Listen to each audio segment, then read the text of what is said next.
other things, if patient, third anticoagulation, you can use a unfractionated heparin.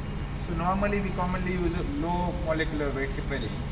If patient has a renal failure or chronic kidney disease or creatinine is high, then you may have to adjust your low molecular weight heparin dose, or you can use unfractionated heparin in that group of patients.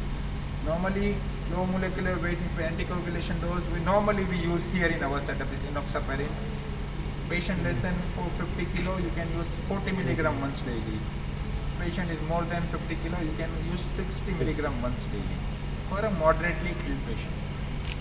If you are thinking patient may have pulmonary embolism, patient is severely ill, and there is no any anticoagulation for a there is no any contraindication to use anticoagulation, and patient doesn't have any bleeding tendency, you may use a higher dose of anticoagulation, like 40 milligram twice daily or 60 milligram twice daily.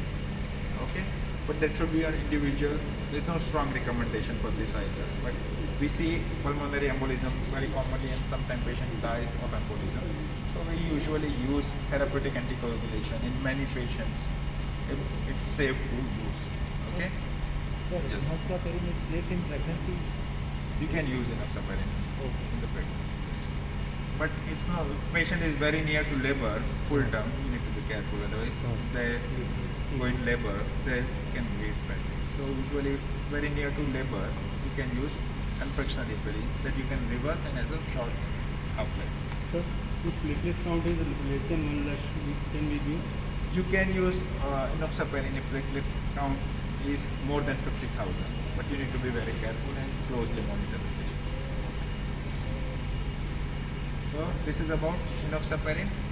If you can't use enoxaparin, so roughly if your creatinine clearance is like, suppose your creatine is more than 1.5, then you may have to decrease the dose